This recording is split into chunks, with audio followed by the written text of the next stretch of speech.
Shalom teman-teman Youth GKI Kanan. Senang sekali kok pada hari ini kita bisa sama-sama kembali. Kita mau saat teduh bareng yuk teman-teman. Hari ini mari kita melihat dari 1 Tawarik pasal yang ke-11 ayat yang pertama hingga ayat yang ketiga. Secara khusus firman Tuhan mau mengajak setiap kita untuk sama-sama mempelajari satu tema, yaitu tidak ada yang bisa melawan Tuhan. Tidak ada yang bisa melawan Tuhan. Itulah sebabnya mari kita sama-sama melihat bagian ini. Di sana dikatakan, lalu berkumpullah seluruh Israel kepada Daud di Hebron dan berkata, ketahuilah kami ini darah dagingmu.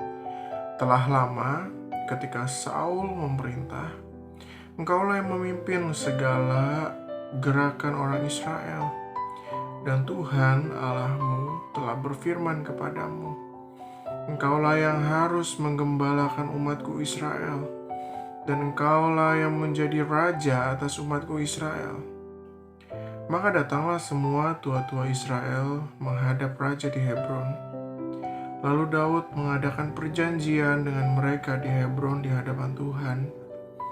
Kemudian mereka mengurapi Daud menjadi raja atas Israel, seperti yang difirmankan Tuhan dengan perantaraan Samuel. Nah teman-teman, ini adalah perikop singkat yang berbicara tentang bagaimana Daud menjadi raja atas orang Israel. Tidak jauh berbeda dengan apa yang ditulis di dalam kitab yang sebelumnya dalam Samuel, mengisahkan bagaimana Daud juga dikejar-kejar oleh Saul. Tetapi di dalam Tawarik ini pengejaran itu nampaknya sangat singkat dan langsung berfokus kepada adegan bagaimana Daud diangkat menjadi raja atas Israel.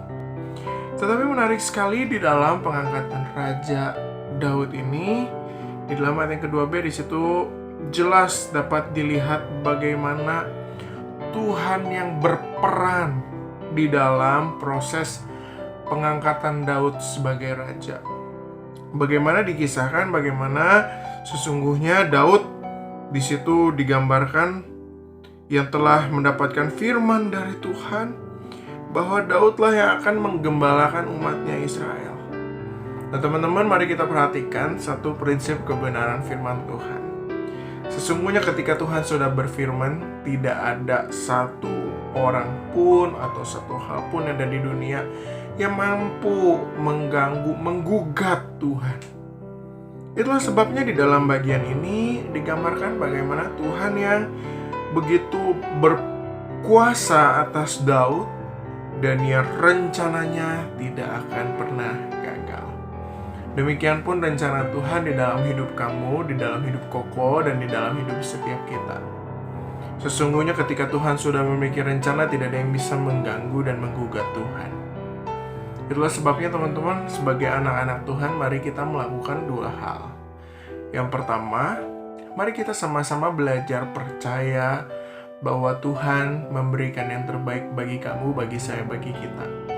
Tentu terkadang apa yang baik dari Tuhan ini tidak selalu dengan mudah kita dapat pahami, tidak selalu dengan mudah dapat kita terima. Tetapi ketika kita sungguh-sungguh memahami adanya Tuhan yang memegang kendali dan rencana Tuhan tidak dapat diganggu-gugat, teman-teman, itulah sebabnya mari kita melakukan hal yang kedua, yaitu mari kita dengan rendah hati kita taat di dalam setiap apa yang Tuhan arahkan kepada kita. Teman-teman, ketaatan ini bukan berarti kita tidak bersikap aktif, tentu saja tidak.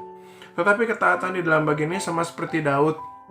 Ketika Daud sudah tahu nih bahwa dia diperintahkan oleh Allah untuk menjadi seorang raja, ketika ada banyak pergumulan, rintangan, tetapi Daud berjuang bersama dengan Tuhan. Sehingga Daud dapat menjadi seorang raja yang sungguh-sungguh memperkenankan hati Tuhan. Tuhan pun ingin kamu seperti demikian. Kamu tahu bahwa Tuhan memiliki rencana atas kamu. Sandarkanlah diri kamu pada Tuhan. Tetapi bukan hanya sandarkan diri kamu pada Tuhan. Teman-teman, mari kamu taat, mengikuti setiap rencana Tuhan dengan aktif. Dan kamu akan sama-sama melihat bagaimana kemuliaan Tuhan akan dinyatakan di dalam kehidupan kamu. Tuhan Yesus memberkati setiap kita. Amin. Mari kita sama-sama berdoa. Bapa kami dalam kerajaan surga, kami mengucap syukur kepada hari ini Tuhan kembali berfirman kepada setiap kami. Tolong setiap kami untuk kami bisa menyandarkan hidup kami hanya pada Tuhan. Tolong kami yang lemah, tolong kami yang tidak berdaya ini. Hanya di dalam nama Tuhan Yesus kami berdoa ucapkan syukur. Amin. Teman-teman jangan lupa akhir bulan ini kita ada puasa. Ayo join, oke? Join. Tanya Cici Koko KTB, tanya pembina kamu gimana cara joinnya. Dan kamu ditunggu di dalam puasa bulan ini. Teman-teman jangan lupa besok ada saat teduh lagi. Ayo bangun, ayo saat teduh. Teman-teman ayo kita terus berjuang untuk terus membangun komunitas kita. Hari Sabtu kita ada Zoom Fellowship. Ayo ikut. Sekian aja pengumuman dan saat teduh hari ini. Tuhan Yesus memberkati setiap kita. Amin.